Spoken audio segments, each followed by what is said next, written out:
We are now only 1 week away till the election. Our next guest is tasked with keeping Democratic seats in the House and trying to gain new ones. She's also heavily involved with the reworking of the tax code in 2025, which perhaps singularly is one of the big issues that'll be impacted by this presidential election one way or the other. Congresswoman Suzan DelBene is the chair of the Democratic Congressional Campaign Committee, a member of the Ways and Means Tax Policy Subcommittee. Good morning.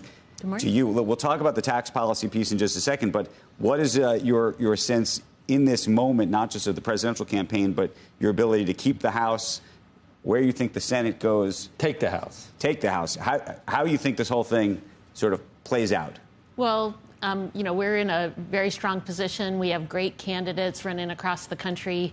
We need to net 4 more seats to take back the majority in the House. And, what does your polling say? Our map is all over the country, right? We're in New York and California where we have opportunities to pick up seats, in Alabama and Iowa and Nebraska. So our map is a little bit different than the map you might see on the swing states for the presidential or for the Senate. We have races there, too, but we also have races in other states that aren't necessarily contested from the Senate side or a big focus of the presidential campaign. So we have 33 great red to blue candidates out there. We need to net 4. Very tight, very tight. And even the betting markets are 50-50 right now. Well, there are a lot of close races. Yeah. And so the focus right now is making sure we turn out the vote, because I think voters are with us. People are with us on policy. They want to see governance work. They've seen the chaos and dysfunction that's happened. It's going to be such Congress. a close margin no matter what happens. The Republicans may have the House right now. They haven't been able to really do anything with that because they've had 6, 7, 8 holdouts who have not gone along with things.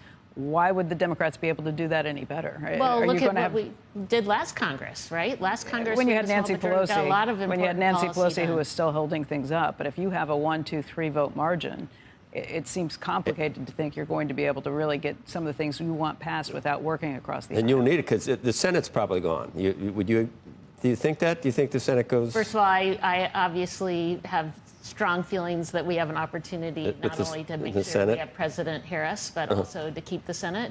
But this is going to be determined by close races across the country. But to your point, bipartisanship is important in any case.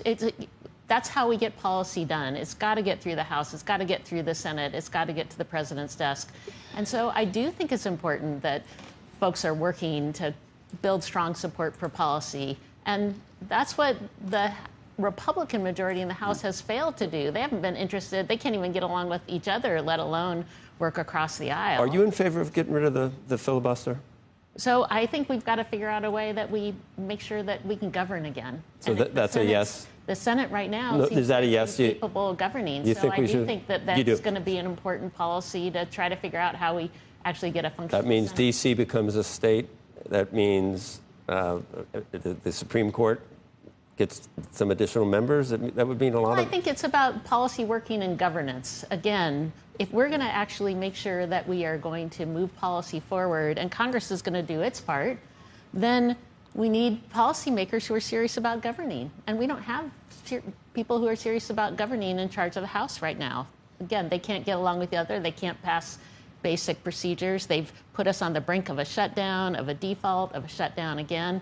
And the only reason we've seen reasonable policies get passed, and frankly, even really basic, just keeping the government funded, is because of Democrats coming in, even from the minority. The truly bipartisan members of the Senate are the ones that prevented the filibuster from being ditched. And then the question is, what's their recommendation for how we make sure that policy moves forward? Democrat policy.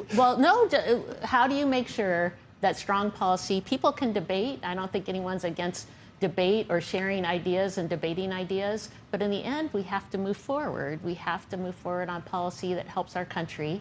And right now we have folks who are uninterested in moving anything. If parties have diametrically opposed ways that they think we need to move the country forward, you get rid of the filibuster, and who's ever in power is going to be able to enforce their will. And a lot of people think that shouldn't be the way. Obviously, a lot of people think that's a mistake. And if that's not the way, then what's the proposal to make sure that governance is working, that we have folks, not individual members, not trying to block any policy we're moving? How do we make sure that policy works again? That sometimes the business community actually wants gridlock, so there's a lot of people that don't want a lot of these policies moving forward. And I actually think that folks want to see governance work. I've traveled across the country. They're tired of folks saying, you know, pointing fingers or saying someone else is preventing something from moving. They want responsible leaders who are going to work together and find a path forward. But I think that's the key, is the bipartisanship. How do you do that? How do you reach across? Because it seems like it's a pretty toxic situation in Washington. Well, you know, when I came to Congress, I felt like